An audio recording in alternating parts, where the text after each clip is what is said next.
Okay, can you hear me? Can you hear me at the back? Okay, fantastic. Thank you so much for being here this evening. This is the end of our inaugural lecture series for 21-22 for the whole university, and we're delighted as the Faculty of Arts and Humanities to be celebrating this final event with a very special guest this evening.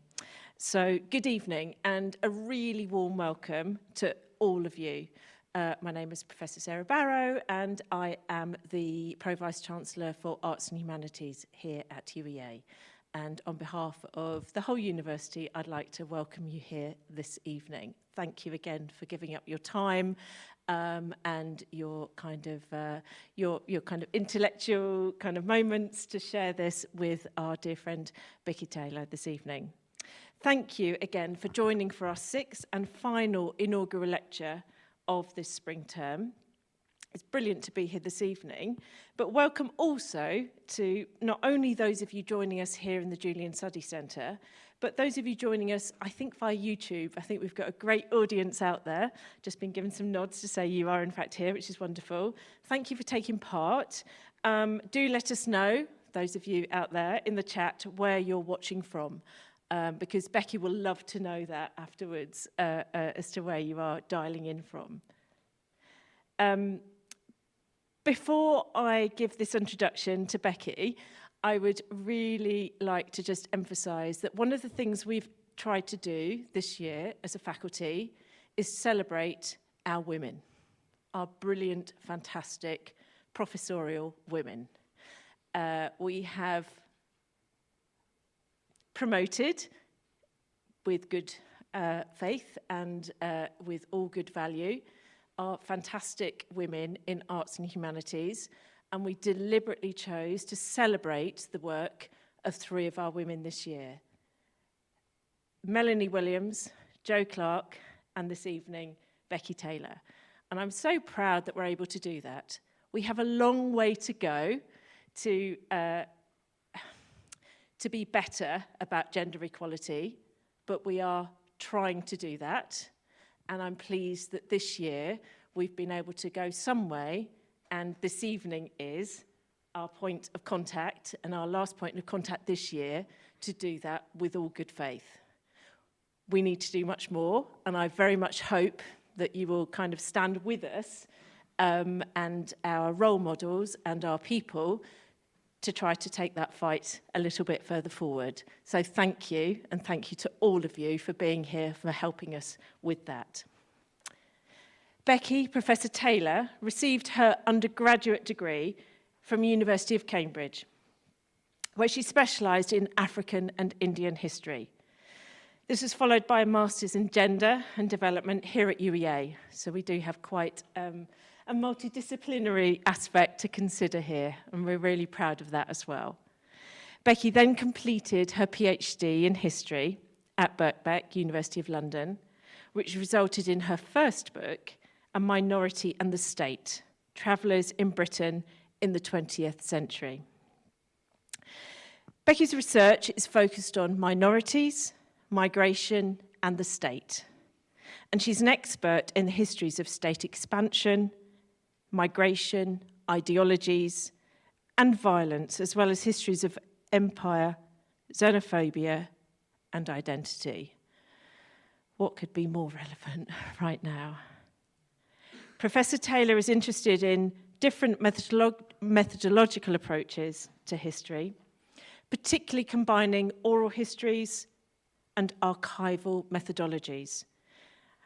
Collaborative interdisciplinary research is at the heart of everything that she does. Becky has an established track record of working with policymakers, third sector organisations, and community groups. And she has much value and track record with extensive online, radio, television, and print media experience, communicating the importance, impact, value of history to general audiences and beyond. Since 2018, Professor Taylor has been Editor-in-Chief what a lovely title, of history. The Journal of the Historical Association, one of Britain's oldest, I'd prefer to say most established, who cares about oldest? Most established scholarly historical journals. In that capacity, she's not only sought to diversify the journal's content, but also to use it as a platform to support early career colleagues, something that's really dear to our heart in the faculty and beyond. Becky's also a member of the editorial collective of the leading radical history journal, History Workshop Journal, and serves as co-editor of refugeehistory.org. Part of Professor Taylor's visibility comes from her public-facing work that has ranged from delivering talks in prisons to Gypsy and Traveller inmates and delivering policy-orientated events at the House of Lords, to acting as a consultant on 2 different BBC television series, Wartime Farm and A Very British History. I'm sure those were interesting experiences. Becky works to translate her research findings for wider audiences. That's the most important thing, the impact and the engagement and the development beyond. And she's currently working with the Historical Association to create a series of Gypsy and Traveller history learning resources for teachers, including podcasts and lesson plans for secondary school teachers. I'd really like to now welcome Professor Becky Taylor to give her inaugural lecture. Please welcome Becky now. Thank you.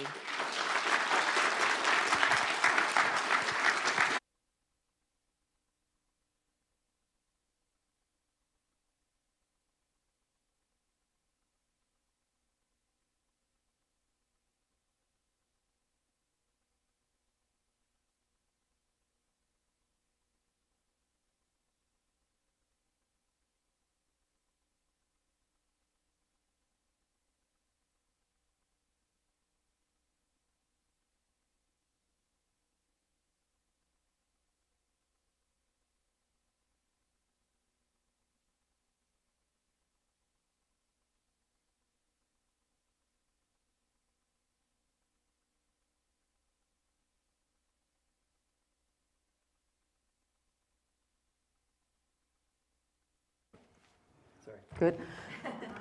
Yeah, Cambridge, Leeds, Glasgow, University Arts, London, and in the ongoing dispute that we have in the universities over desperately needed improvements in pay and working conditions, and also pensions, I wanted to go ahead tonight because of those personal reasons. Because I wouldn't be here tonight if my parents hadn't been... my parents hadn't given me 2 special gifts. Firstly, that of encouragement, so I should say I'm looking resplendent in red on the left there, in that sort of windswept.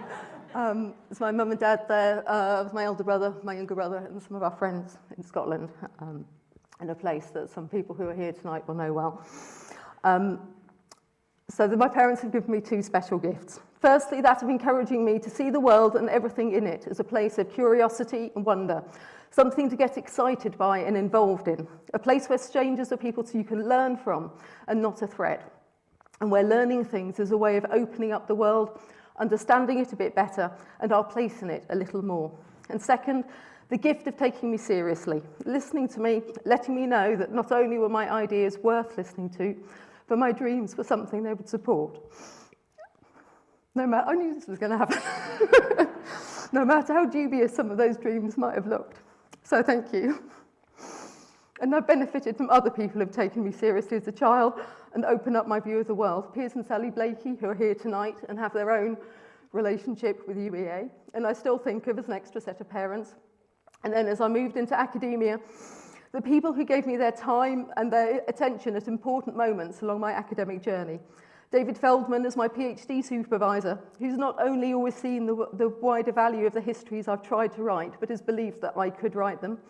And Ben Regaley, who amazingly, I now realise, read my PhD thesis all the way through, even though we didn't have to. And who, like David, went on to become not only a wonderful collaborator, but also a good friend.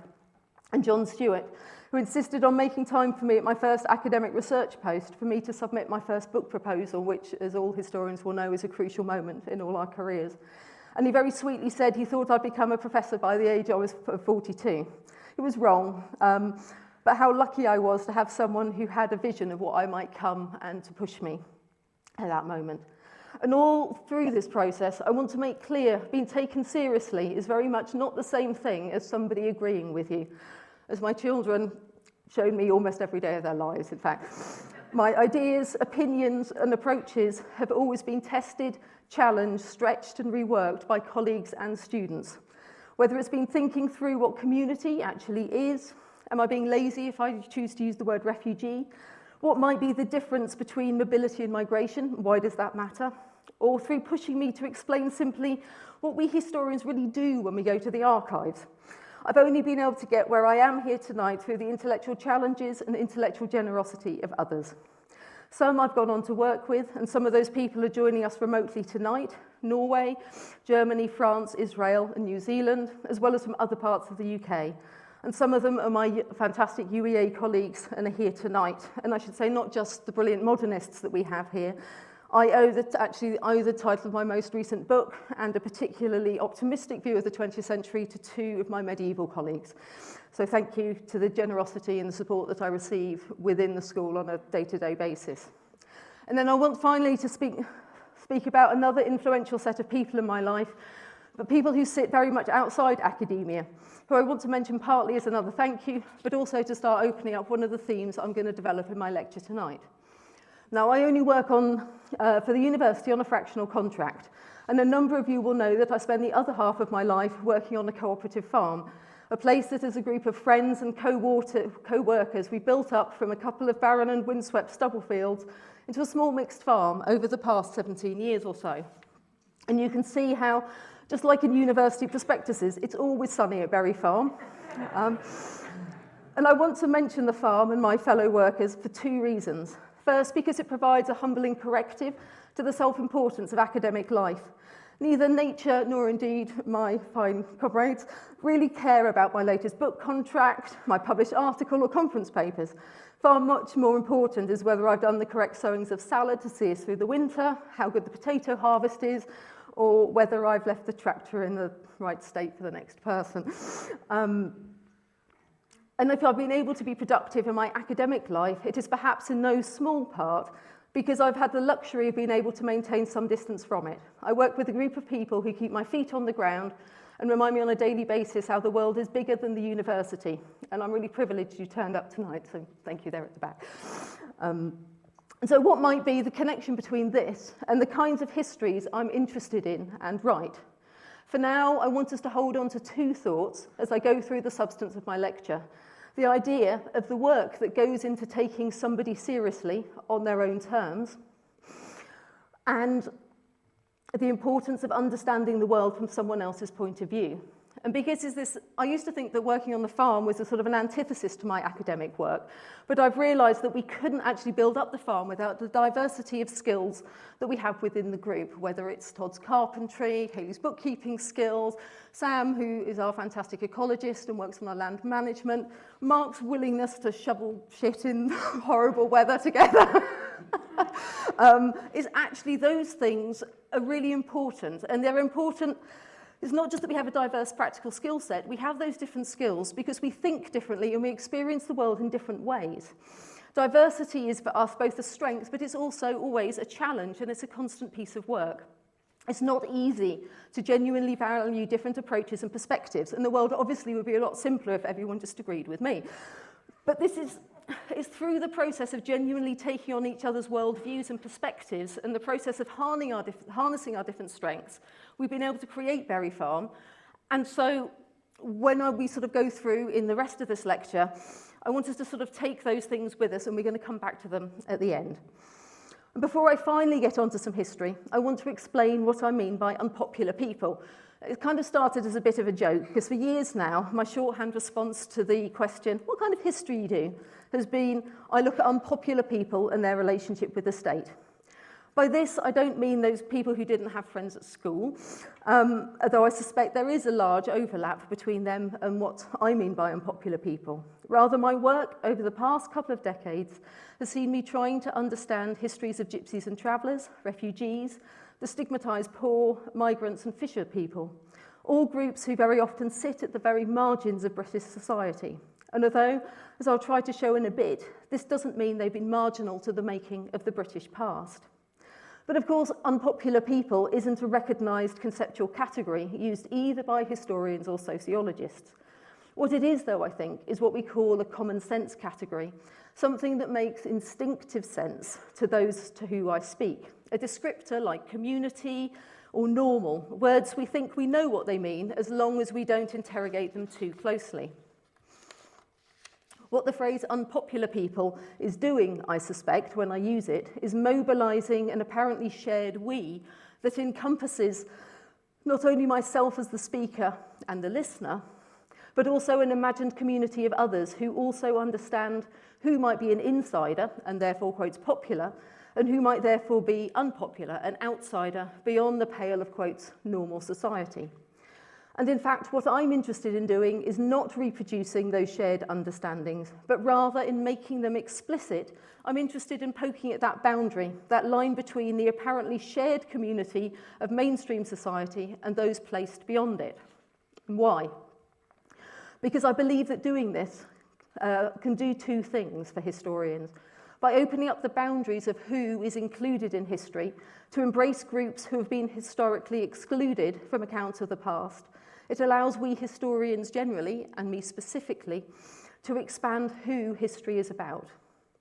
And by extension, who history is for. But second, expanding history in this way can also rework how we think about the past.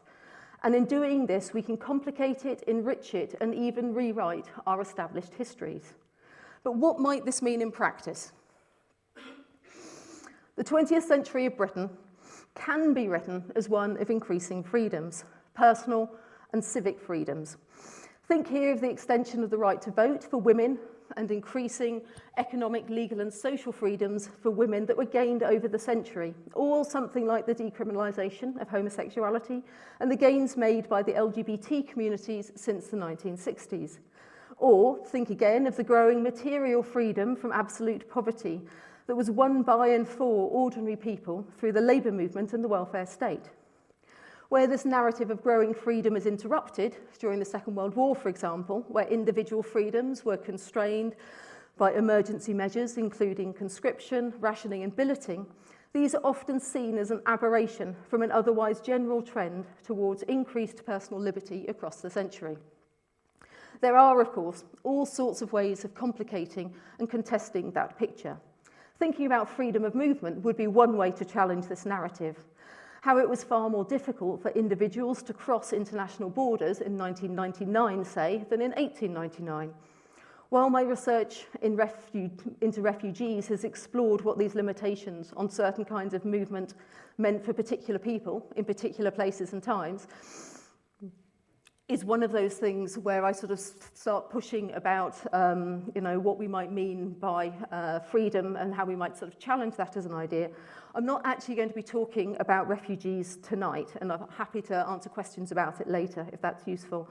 Tonight, what I'm going to do is focus on a domestic story of immobility and movement, and I'm going to ask, how does the idea of a 20th century idea of freedom look like if we see it through the eyes of one particular unpopular people?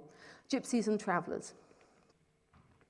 And I want now to bring in Wally Sykes, born in 1949 and an English traveller who I met in Suffolk back in January. When he mentioned he'd spent his early years living at Belvedere marshes in Kent on the banks of the River Thames, a little more than sort of 10 miles downstream from central London, my ears pricked up. In fact, it did more than prick up. When I re-listened to the tape, I sounded like an embarrassing fangirl. I got so excited. Because Belvedere, you see, was by the 1940s the biggest gypsy and traveller community in Britain. And I'm going to use Belvedere as an entry point into thinking about how we might rethink a history of the 20th century from the perspective of gypsies and travellers. Belvedere first come into our view in the late 19th century. In 1896, Erith District Council's Inspector of Nuisances reported 9 plots of land, or yards, had been bought by gypsies. The plots had been intended for housing, but poor drainage had meant that only one bungalow had ever been built, and the rest of the land, coarse grassland that descends sort of down into marsh and then onto the banks of the Thames, was sold off cheaply. In this, we can see Belvedere marshes as one small part of the bigger story of London's inexorable expansion. With the building of the suburban rail network, rural Kent and Essex now came within easy commuting distance of London, and property developers weren't slow to capitalise on the growing middle class's desire for more space and distance from the dirt, poverty and congestion of the capital. And at the same time, we know that Britain's gypsies and travellers, who'd long pulled up on the commons and waste ground in and around London, attracted by the prospect of a ready supply of customers for their hawking, tinkering and scrap collecting activities, also had an eye on the areas now being developed. Wherever a developer was forced to sell their investment land cheap, whether they'd overreached themselves and were in danger of going bust, or whether land proved liable to flooding or subsidence, these plots came up cheaply for sale. At Belvedere, it may well have been the poor quality of the land and the potential for flooding that kept other buyers away. In some plotlands, as these sort of developments were called, gypsies and travellers lived alongside others who had, for a variety of reasons, sought to escape city life. Working class people looking for a bit of freedom, as well as artists, bohemians, anarchists, simple lifers. But Belvedere, right from the outset, seems to have been populated almost entirely by gypsies and travellers. And so the size and complexity of the settlement grew from the original 9 plots to create what became, by the Second World War, a community housing up to 1,700. To the outsider, though, it appeared as a, quote, motley medley of makeshift shacks, shanties and sheds, alongside clusters of wagons and tents built from wrinkly tin, deal doors, any salvageable oddments that conveniently floated down the Thames. But things were more organised than they appeared. The land itself had been split into lots and was organised into roads. And the pictures here show us that there were enough children by the interwar years to have an informal school for the Marsh children. The site included 2 shops run by the residents, and a local coalman used to deliver there on all but the harshest winter days. And once the plots had been numbered, there was also a regular postal delivery. Joseph Jones, a Kent gypsy, described how his grandfather, who had been one of the original Belvedere residents, kept cattle on the marsh and taking them across the Thames on the Woolwich ferry to the slaughterhouse he owned in the East End, before selling the meat to restaurants across London. Another daughter of marsh inhabitants remembered how her parents mainly lived on the marshes in the wintertime. When the seasonal farm labour work had finished, they would make things, repair things and sharpen knives and other tools. Some would grow herbs and plants, then sell them. During the spring, summer and autumnal months, my parents and their families would go potatoes, strawberry, gooseberry, cherry, apple, hop picking and other agricultural farm labour. They would travel to various towns and villages around the counties and coasts of South East London. Now, we might think of this work as part of the timeless round of labour that traditional gypsies engaged in. But remember, Kent in the 19th and early 20th centuries wasn't so much the Garden of England as the Garden of London. The rapid expansion of horticulture and hops was only made possible by the rapid improvement of the rail and road systems in this period, and only made desirable, imperative even, because of the seemingly unstoppable growth of the capital. From a population of 1 million in 1801, London had a population of over 6 million at the time that Belvedere Marshes started to act as a permanent home for the gypsies. The residents of the marsh might have seen themselves as being woven then into the fabric of Kent and London life, but that's not how they were seen by outsiders. And now it's no accident that the first mention we find in the archives of gypsies' occupation of the land was from the Inspector of Nuisances, which is sort of like today's environmental health officer. He was one small cog in the burgeoning public health system, which in turn was a slightly larger cog in the growing machine of local government.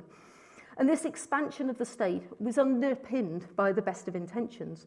It sprang from the desire to improve the lives and living conditions of Britain's poorest streets and meanest houses.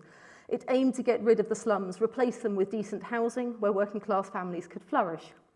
It is, from the point of view of the historian, and indeed anyone who lived in a council house, got free milk at school, played in a local park, swam in a municipal swimming pool, it's one of the big stories of 20th century Britain.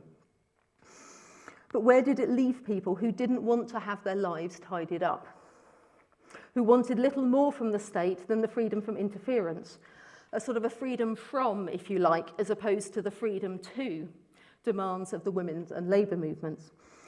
For the problem was that gypsies in general were seen as a, quote, nuisance, and those on Belvedere marshes were no exception. Nuisance, I think, is similar to my term unpopular people. We, quotes, know what that nuisance is. Council officials and civil servants certainly thought they did, even while it is a highly precise and subjective term. Gypsies were seen to lead disorderly, unsightly lives, whether they were turning up in an area with their wagons, horses, and increasingly also motor vehicles, but equally where they remained in situ for extended periods of time. Gypsies and travellers created spaces that were muddy, unkempt, and to the outsider at least, chaotic and lawless. Erith Council leapt upon the 1936 Public Health Act, a piece of legislation that sought to solve the problems of unsightly and unregulated dwellings, with the aim of evicting the well-established marsh communities. Although it made progress in surveying and mapping the site, the outbreak of the Second World War put plans on hold. So here we find ourselves in 1939, with a firmly established gypsy traveller population in Belvedere of 1,700 in the winter months, shrinking roughly to 600 during the summer. And what did the war and the outbreak of war mean for the people of Belvedere? September 1939 saw all sorts of new rumours circulating about Britain's gypsies. That they'd be unaffected by rationing because they only ate hedgehogs, that none of them had birth certificates so that men couldn't get called up, or alternatively, they would all just hide up in the woods to avoid conscription. The reality was far more prosaic. Gypsies and travellers were issued with the same ration books as commercial travellers. And yes, some gypsy men did avoid conscription or deserted, but so did men from the wider population too. At Belvedere, as combat-aged men left to go to war, older men and women sought to maintain a livelihood and their homes, often working, carrying on doing that, increasingly crucial seasonal agricultural labour as part of the sort of the land army. And they were living in increasingly dangerous conditions because located as they were on the banks of the Thames, downstream from Woolwich Arsenal and London docks, the marsh was vulnerable to bombing and to the firelight that the German reconnaissance planes dropped to light the path for the bombers. As Betsy Stanley, one of the young, she was born in 1937, she was a young child on the marsh during the war, and she remembered how the men in Belvedere, they made them ARP wardens, gave them tin helmets, and they ran about putting out the little firelights. Because they fell on the wagons and the tents, they'd set them all a bonfire. Despite this, though, from the very outbreak of the war, Erith Council resisted providing shelters for the marsh residents. The idea that the residents were perpetually nomadic, despite the fact that the council had also been trying to evict these very long-term residents for now quite a long time, this idea that they would move was strong. Officials believed it was unfair to expect the council to provide shelters for this nomadic population who pay no rates and spend most of the year touring the country. The Home Office was uninterested in forcing the issue. As one civil servant put it, I imagine a large proportion of these gypsies would hibernate elsewhere under the threat of bombardment. I was particularly struck when I found this in the archives on the use of the word hibernate, with its suggestion, I think, that they are animal-like, closer to nature, not one of us, and therefore not deserving of the same resources as us. The council's engineer and surveyor shared his view on the problem in quite a long letter to the Home Office, arguing that if such shelters were erected, a small number of more powerful families would take possession of them as permanent living accommodation, and it would be almost impossible to ensure they were available for their proper purpose if required. If an air raid occurred, the whole population, which is semi-nomadic, would immediately leave the district permanently, and in that event, the money spent would be wasted. On the other hand, if no shelters are provided, it is very likely that these caravan dwellers would proceed to the 5 public shelters, with the result that they would not be available for any members of the public who might be on the streets. If we just look at this language and reasoning here for a moment, first, the use of powerful families and the mobilisation of the idea that the gypsies were a law unto themselves, with their own hierarchies and ways of doing things, and so existing beyond the bounds of normal society. Second, their semi-nomadism meant they were unlikely to stay the course in the event of bombing anyway. And then third, and I think almost most invidiously, they were a danger to members of the public if they took up space in an air raid shelter. Clearly, the marsh residents were not seen as members of the public. It took another year, 6 months into the Blitz, and roughly the same time that the Marsh pub took a direct hit that I'd had a picture of in the middle at the bottom there on that slide. And so the council accepted that every person living on the Marsh was entitled to a shelter, but only then because central government, rather than it, was going to pay for it. Following this, a small number of poor quality shelters were built. In a comment on their perceived ineffectiveness by Marsh residents, one family ended up paying to build their own shelter and kept their pony in the council-provided one.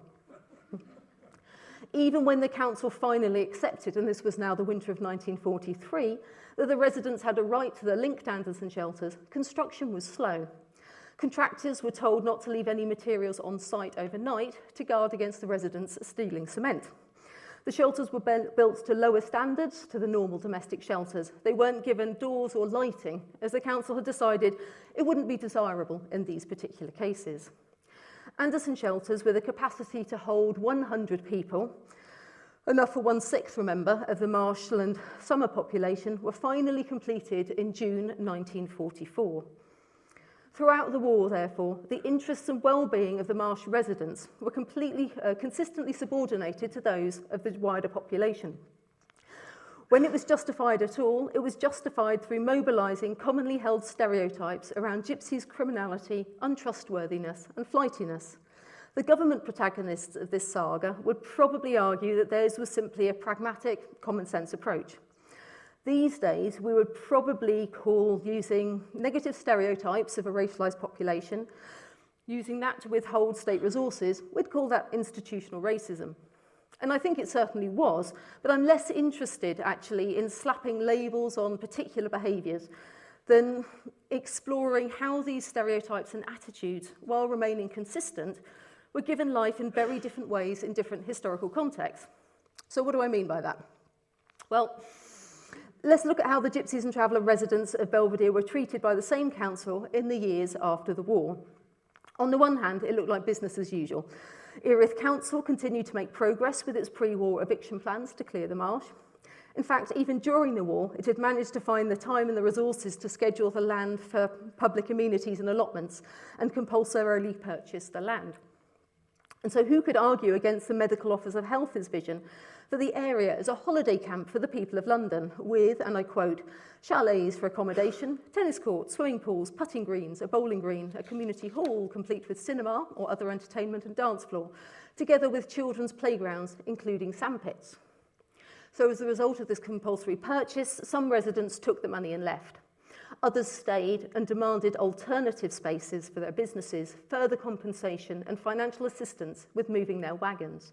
And still others simply refused to move.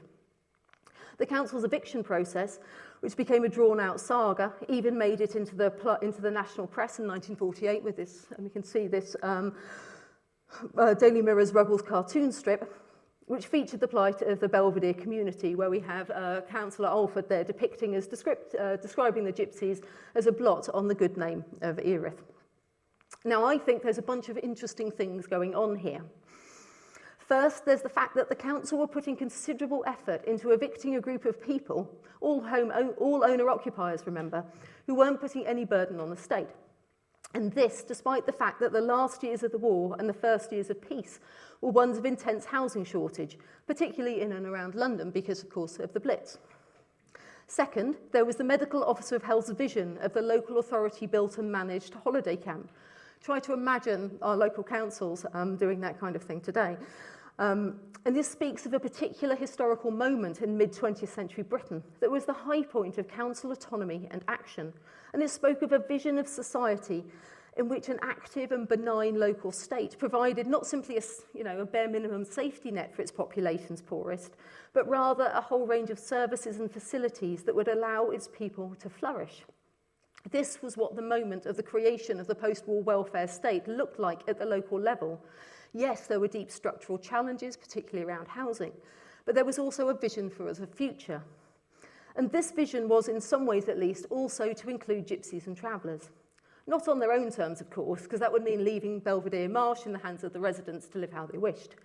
But in contrast to the interwar and war years, which in essence had seen the council alternately ignoring them or actively seeking to push them out, Now we see the council doing something rather different. Residents moving from the marsh were offered the opportunity to move into a prefab, one of the prefabricated homes that were being mass-produced in the post-war years to circumvent the housing shortage. We had them in Norwich on what's now the Marpet estate on the far side of Dereham Road.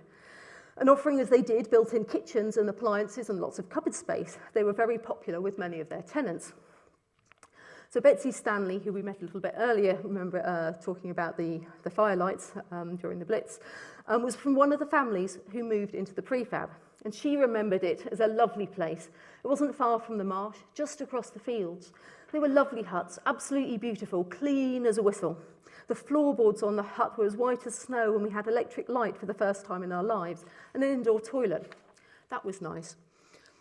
We don't have pictures of the prefabs of the marsh residents were moved into. The ones here are from Hampshire, a few years later. Like Erith, Hampshire had decided that something needed to be done about its county's gypsies, most notably the very large number living in the semi-permanent compounds in the New Forest.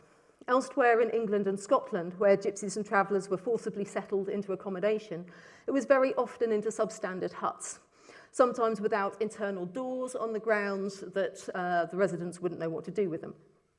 But in Erith, as Betsy Stanley's members attest, and in Hampshire, gypsies and travellers were moved into high-quality units. And in a wonderful piece of serendipity, it turned out that Wally Sykes' granny, remember Wally Sykes when I was right at the beginning when I introduced the Belvedere story, his granny was one of those who moved into the prefabs. And I know this not only because Wally has clear memories of her home, but because his granny was mentioned in a speech in the House of Commons given by Norman Dodds, the MP for Erith, and actually a long-standing campaigner for gypsy and traveller rights and recognition. So here we have the extract from Hansard, where he talks about the Sykes family. One example of good housekeeping by the gypsies is that of the Sykes family. The old man said straight away he'd like to be in a caravan roaming around, but his wife is wise enough to know it's no fun in England today to go round in a caravan where there are no local sites for gypsy encampments. Those who talk to me about the gypsies wanting to lead that way of life are 30 or 40 years behind the times. Mrs. Sykes hit the nail on her head when she told me that she had 14 children. Many of them had died who would not have died if they had had proper facilities sooner. One daughter won a beauty competition, and another of their children is married and has recently moved into the best residential area. Here we have Dodds's image of the mid-20th century gypsy, happy to settle down and embrace modernity and the benefits of the welfare state. And the move into the prefab certainly helped Wally, who lived with his gran on and off for most of his childhood. Having contracted polio when he was very young, his parents, who were very often mobile, left him with her so he could get medical attention. This included prolonged spells in both Great Ormond Street Hospital and Tadworth Children's Hospital in the early and mid-1950s. Stays that were now possible for a child from a family of limited means because of the existence of the NHS that gave a boy like Wally unprecedented access to the most up-to-date medical treatment at no cost. And when I spoke to him in the interview, he spoke very favourably and positive about his experiences in hospital and with the nurses and the doctors. It would be nice, wouldn't it, to leave the story here with something like a happy ending. The gypsies of Belvedere Marsh drawn into British society via the benign actions of an active welfare state. Housing, education, health, all extended to these unpopular people, bringing them into the fold. Even at this point, to make this happy story work, though, we would need to leave aside the fact that the council was forcibly moving on gypsies at a time of dire housing shortage, the fact that their land had been compulsorily purchased, and that by the end of the 40s, only a small proportion of the families had left the marsh willingly. And what happens if we continue the story beyond this point? We get what will be our final glimpse of the marshes in the days and weeks after the 31st of January 1953. Wally was 4 and in hospital. When what remains as the biggest natural disaster in modern British history, the storm surge along the east coast saw 1,000 square kilometres of land flooded, 30,000 people evacuated, and 326 people lose their lives. And at Belvedere, it forced a panicked and mass evacuation of the marshes. Betsy Stanley again, she remembered a lovely still night. I remember running out with my father and his brother. We went over to a bit of bank and saw all the water coming over. And we were running as the water came up the bank. It came really quickly. We went running to Abbey Wood and the police were sent round to sort us out. And we all had to sleep in a big hut.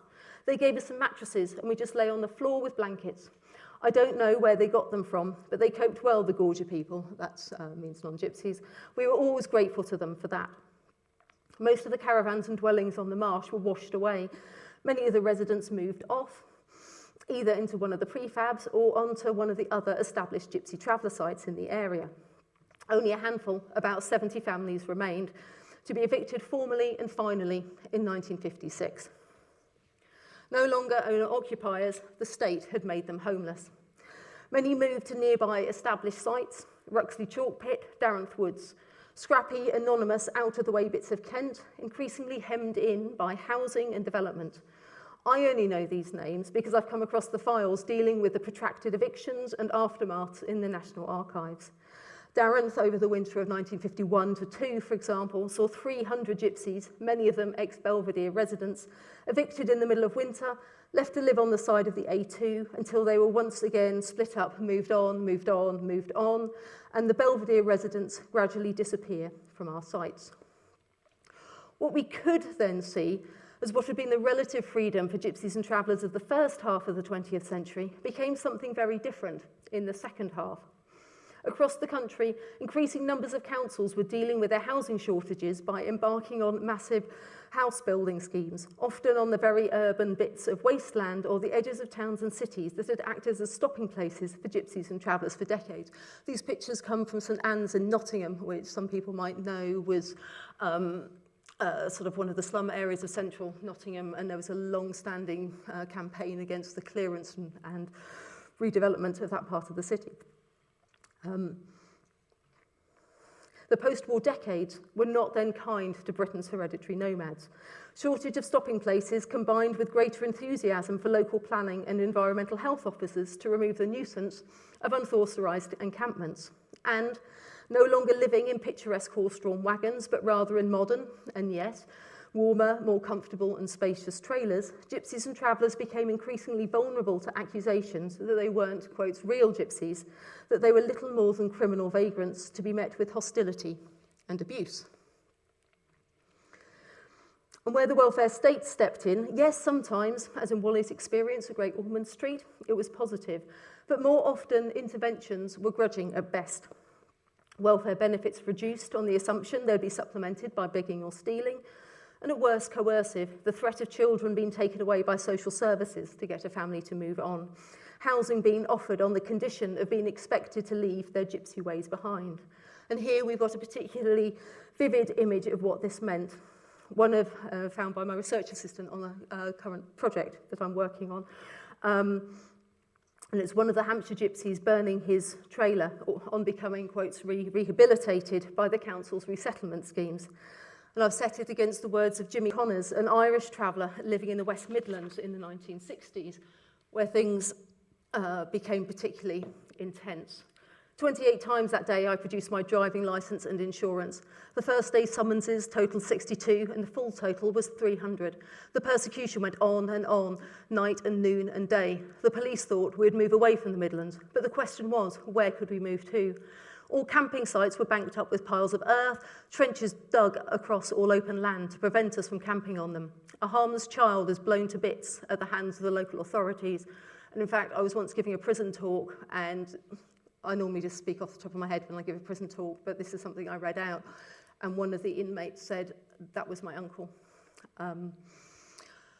And he'd had another of his family members was permanently deaf as a result of one of these evictions. Anne Hanrahan, 2.5 years old, crushed to death during an eviction near Dudley, 2 miles from Walsall. My own little son, very badly injured, and my caravan smashed to pieces. Walsall during an eviction, 3 little girls burned to death. Walsall, my wife kicked black and blue by the police in her own caravan 3 days before her baby was born. Walsall, I was kicked unconscious. Walsall, a sister at Walsall Hospital, refused to treat us. The problem here was not the right to move, but rather the lack of a right to stop. Given all this, why was it then, despite the weight of state and social action pushing gypsies and travellers towards becoming assimilated and settled, in a process of what we can think of as their houseification across the second half of the 20th century. Why was it that so many gypsies and travellers resisted and continue to resist that process? That despite the intensifying pace of evictions and harassment, the sheer relentless toughness of living on the road and being moved on and on and on, this is something that many families continue to choose to do. If mobile life was simply so difficult, why not move into a house and just be done with it? And I think we can't offer a historical explanation for this that is based purely on material factors. And why should we? We ourselves don't make all our decisions, even important life decisions, on the basis of material things alone. We dream, we fall in love, we have hopes for our future. We have places where we feel at home and places where we feel out of place, alien, unwelcome, where if we can, we would choose not to go.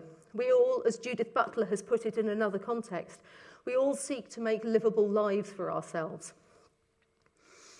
And let's look for a moment at the words of another Betsy, Betsy White,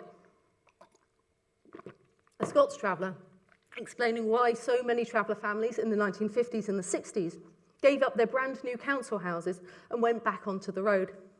Traveller women would overdo themselves cleaning their houses and keeping their children as clean and tidy and quiet and well behaved as the country handle, which is a Scots traveller word for non-travellers, were.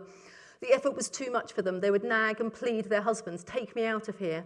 Am I going to waste my life polishing and cleaning inside a rookery of stones, never seeing my friends nor a soul belonging to me?" So often they would take off and go and search the country for a place to camp or caravan. And what can we call this? Homesickness?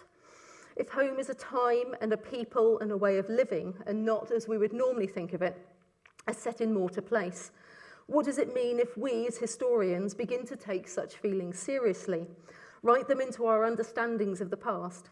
It used to be said that a historian will tell you what happened, the novelist will tell you what it felt like. But this has changed, and histories of the emotions is a serious and expanding area of study. And work such as that of Lyndall Roper's recent and fascinating article on the 1523-4 German Peasants' War has emerged trying to explore the relationship between emotion and decision-making. One traveller woman having a yen for the road can look like a flight of fancy. Tens, hundreds, possibly even thousands doing the same thing, walking out of secure council tenancies, evading attempts by social workers to civilise them, and insisting on the value of a life on the road demands our attention as historians of the late 20th century. And in search of that explanation, let's now look finally at the words of Steve and Louise Harling, two Norfolk gypsies in their late 30s, early 40s, who I interviewed back in the autumn. They still go on the road every summer, and they'd just been talking to me about how tough that life is. And so I asked them, "What makes you carry on?" And their faces lit up. And Louise told me, "It's when you see the kids on a field and it's green and lovely and the sun is shining and you're just getting on doing what you're cleaning up, doing whatever, but you can see your children all out there playing, happy, smiling, laughing, joking out in a big green field. It's the company, that's what I mean. It's seeing the children are happy that they're mixing with their own." And for Steve, who's in the bottom there, again, it's that sense that people that builds his idea of home and belonging. You come back from work and the boys say, "Oh, we'll go fishing. Me and the boys will grab a rod apiece. We'll go down to the river, have a laugh, a bit of a banter for the day." It's all about your children, really, and having a good family, a good close family, and a look out for one another. My mum and my dad, my sisters, everyone, brothers-in-law. If my daughter gets married, here's my family. These people, we try and stay close. We're friends, help one another out in life. That's just the way it is. This, then, is their vision of a livable life. One that sees Louise's children with their cousins playing freely, but in the sight of people who love them. A world full of sociability, loyalty, and embedded kin networks. Set against this, then, is the isolation of living in a box, in that rookery of stones, as a nuclear family, with none of the support and networks that trailer life can bring. And so it's common to read in Gypsy and Traveller autobiographies, and to hear when you're in someone's trailer, how living in a house would be the death of them. Some mean this literally, sometimes illustrating their point with a recollection of someone who they knew who died shortly after moving into a house. But more often, I think, it is meant existentially, as in, it would kill the person I am now, my way of thinking about myself, the way I relate to my family, those most important to me, to move into a house. Perhaps it was not then homesickness that caused the women Betsy White was describing to up sticks and leave, but rather a creeping feeling of what I've started to think of as house death.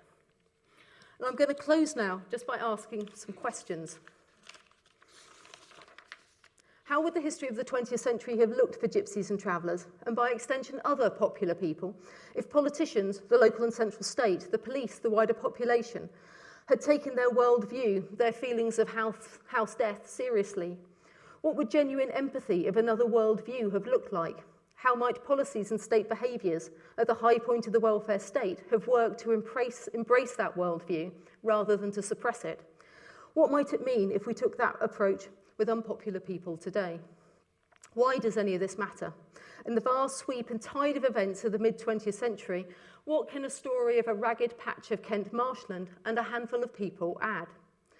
I would argue, and of course I would, I'm a social historian, that Belvedere is a story of one place, but it stands for many. That Wally Sykes, Betsy White, Louise and Steve Harling, like all of us, are simultaneously individuals with their own intensely personal and unique histories, and they're part of the broader sweep of history. Thinking about Belvedere enriches our existing histories, bringing gypsies and travellers into the story of the expansion of 20th century London. Belvedere lets us see how the construction and growth of the capital made necessary a complex web of market garden production, harvest and distribution that relied heavily on the kind of seasonal labour that gypsies and travellers were willing to provide, even as it reworked people's relationships with the land. Even with the advance of suburbia, there remained inconvenient corners, difficult to build on hollows, and unreliable marshland that all offered opportunities for those seeking to build lives for themselves outside of the mainstream. Thinking about the marsh during the war adds a further dimension. Bringing the Belvedere residents into the story gives us insights into gypsies and travellers as members of the British forces, as well as how women often made up the informal, unrecognised and unsung members of the land army. And the saga of the Belvedere air raid shelters offers up a different history than our normal and comforting narrative of Britain's Second World War as the People's War, one where across classes and interest groups everyone worked together to bring about eventual victory. And it seems clear that the Belvedere residents, for all that they contributed to the war effort, were not seen by the local state at least as part of the people, and therefore not deserving of the normal resources extended to other residents. By extending our story beyond the war and into the era of the prefabs and emergency response to the 1953 flooding, we can see how stereotypes and attitudes about gypsies and travellers operated differently in this different historical context. Now, rather than being simply ignored, sidelined and evicted, they also receive state resources and attention, on the understanding that they conform to a particular vision of the post-war welfare state, perhaps taking part in a beauty competition, living in a prefab, as a precursor to assimilation. Thus, we can see the double-edged sword of the welfare state. Less, I think, of a history of the growing individual freedoms of the 20th century, and more one of enforced conformity, where the choice was often between harassment on the road or isolation in a house. And how might we extend this insight? And there are obvious resonances, for example, I'm thinking of those with a background in development in the room, to histories of not only welfare paternalism under colonialism, but also of international development. I'm aware that inaugural lectures often present a grand sweeping narrative of the new professors, groundbreaking research and profound insights. I have been, though, more interested in using the writing of this lecture as an opportunity to think about what I've learnt. And what is that? That everyone within Britain's shores and waters has a story to tell, a history that needs weaving into our collective history. Even a small patch of marsh and its handful of residents can push us to rethink our understanding of the past. Writing history to include the unpopular people, then, can reveal to us the boundaries of state and individual generosity and the limits to social tolerance. We can see how apparently benign projects, improving housing standards, environmental health, can be used for coercive ends. In short, bringing unpopular people into our historic accounts means confronting the limits of a liberal democratic state and society. And so, if I can use Lego as an analogy here for a moment, I think bringing unpopular people into history doesn't mean simply adding different coloured building blocks to an existing structure. It means dismantling that structure, asking if we're even using the right materials, and creating new ways of looking at the past. And the new histories we might build are then formed, yes, from the big structural things, urbanisation, the war, the welfare state, but they're equally woven through with messy contingent things that make all of us as human actors human. Where and how somebody might flourish on the one hand, what might be house death on the other. This is a way of thinking that extends to individual historical actors the same humanity, the same complexity, inconsistencies, mistakes, and emotions that we grant ourselves. Empathy, but empathy I think we need without appropriation, without assuming we can layer our own interpretation of the world onto that of another. And this then, I think, it takes me back full circle to the farm and the point I made at the beginning of my lecture, asking you to hold on to the thought of how difficult it can be to take seriously somebody on their own terms, but how if we're successful in doing so, we can open up and enrich our understanding of the world and our histories. Thank you.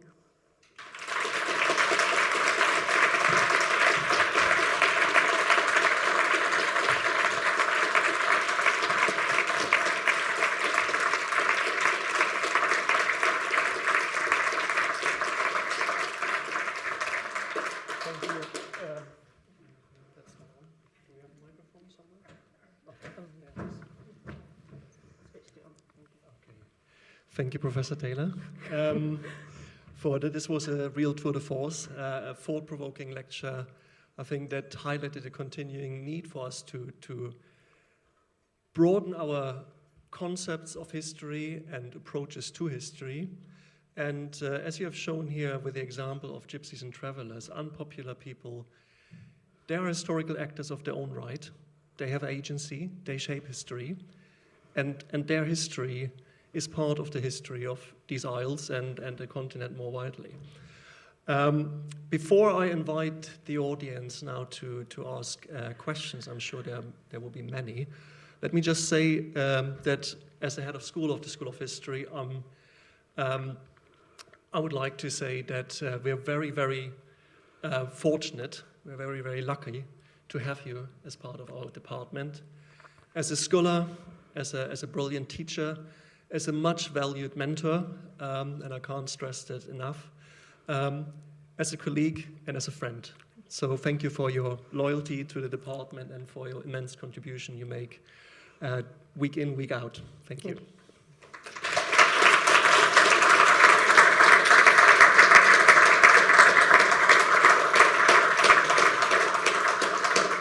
And now I invite the audience here in the lecture theatre, but also on YouTube to pose any questions. Have we got any questions? I'm sure we have. We have one at the end there. Just hang on, we bring the microphone.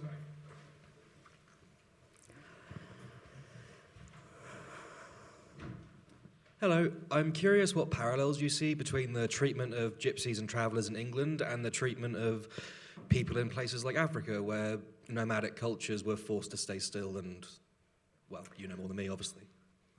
Yeah, and I'm going to answer this knowing there's some very eminent people who know a lot more about international development here than me tonight. So this is from a historical perspective. I think for me, there's something about the modernist project, particularly of, you know, mid-20th century world, that like to think that we knew all the answers, and if we did everything in straight lines and boxes, it would all be fine.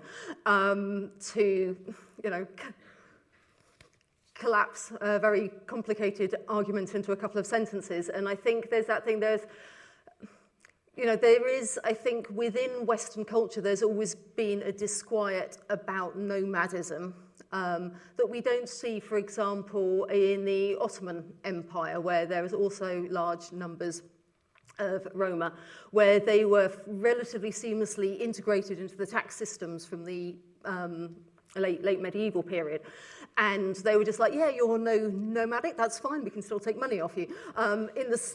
Whereas in Western Europe, what we see, particularly in the modern period, is that, oh, how do we deal with these people who don't settle down?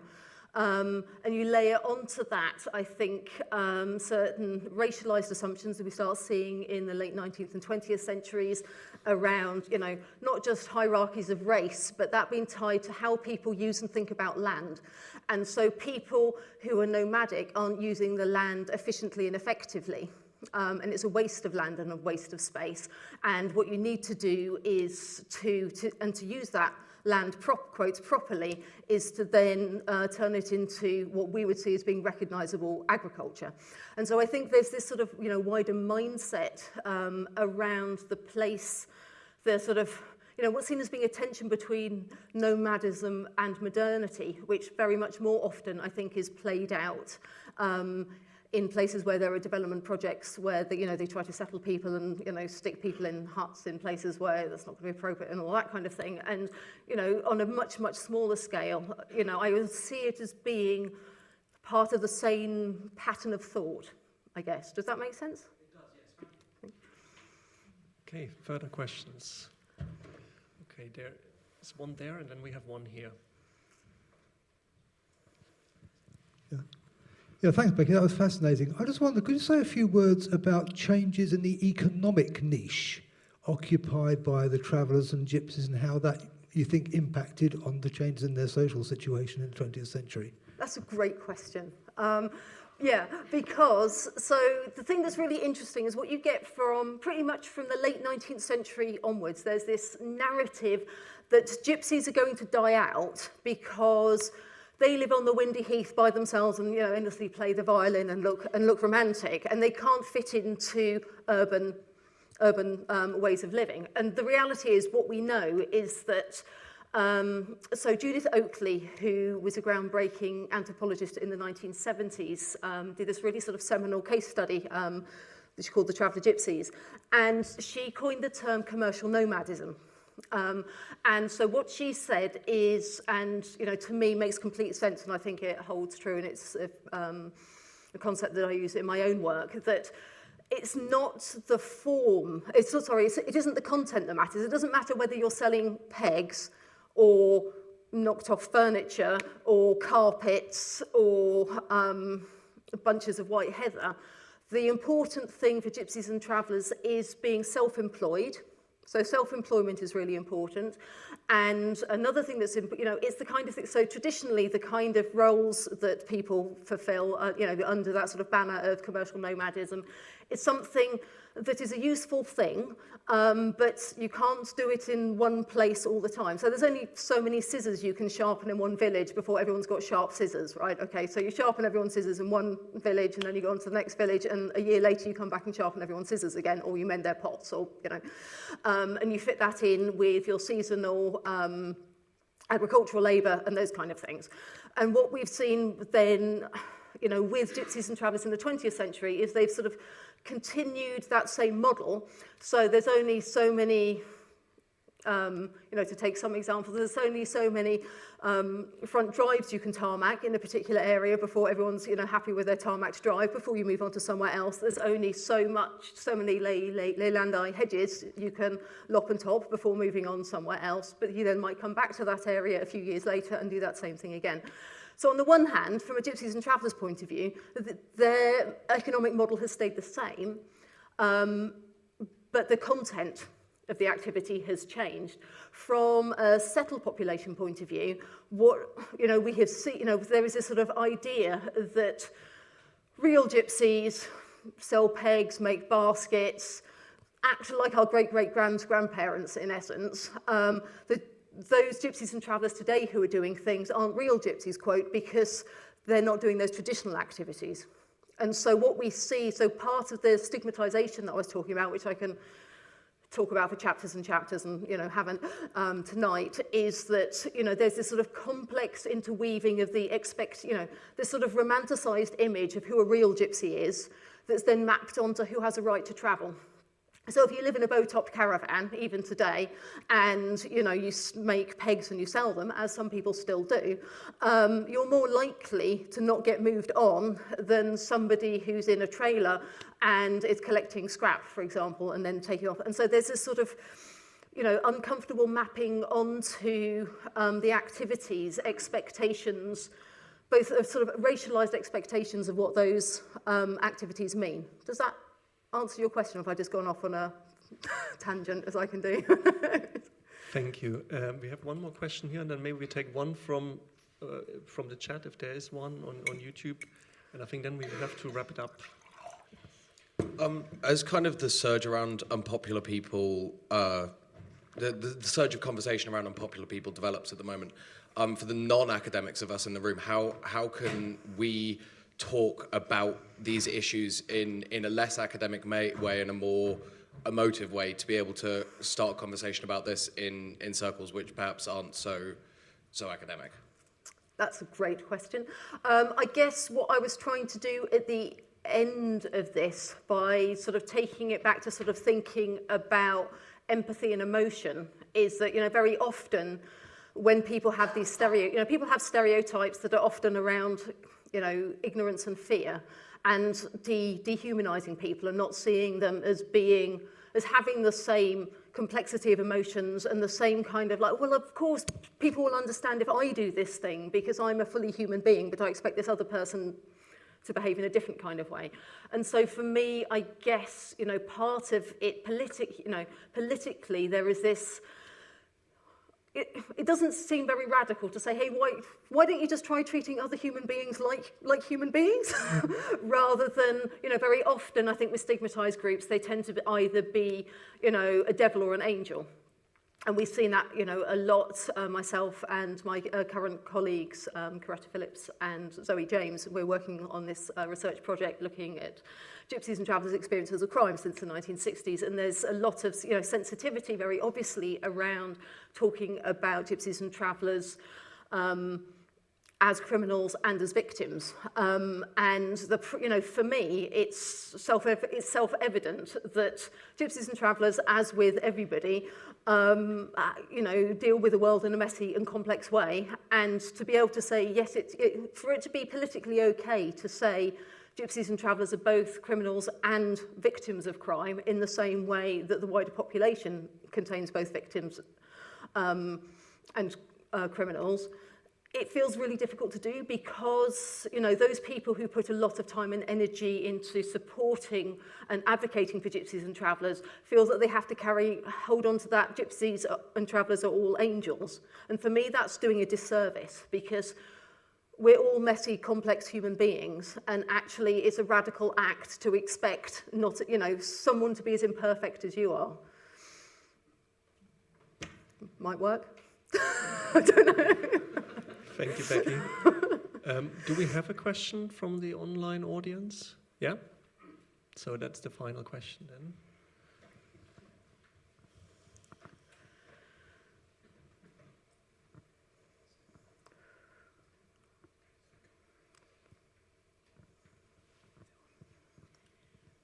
So Rue asks, can you say more about histories of emotions and or empathy without appropriation? Hello, Rue. I'd love to be able to. It's something I've just started thinking about quite a lot, actually, partly as a result of writing this and the material that's coming up from our project, because it is so intensely emotional. And when I've sort of sat in sort of 4-hour-long interviews with somebody who's gone through their history that includes, child abuse, domestic violence, witnessing murder, a whole load of big stuff like that, or, a Gypsy Traveller guy talking incredibly emotively about what it's like to be hounded out of Southend, let's name the place, by 200 vigilantes with his children terrified in the back while people are throwing bricks through their caravan window at them. And I think it's for the first, for me, I've often worked with a lot of state and government archives, although I have used oral histories in the past, it's been a bit of a while now. And so to be confronted with that raw emotion and those, very intense experiences, I'm sort of working through trying to, and I found myself to begin with putting myself in those people's shoes And then I was like, well, okay, that's maybe a good first step, but it's also really important for me not to then make assumptions from how I would react to assuming that's how somebody else is experiencing that. So I don't have an answer, and it's one of those things I'm thinking about. And if other colleagues or people have ideas around that, that would actually be really fantastic, because it's something that I'm just really working through at the moment. So you totally caught my blind spot. Thank you. Right, lots of food for thought. It just remains me to say thank you very much again to everyone coming to this inaugural lecture in person and online. And I now invite you to join us for some drinks in the foyer. And let's give a final round of applause to Becky for this.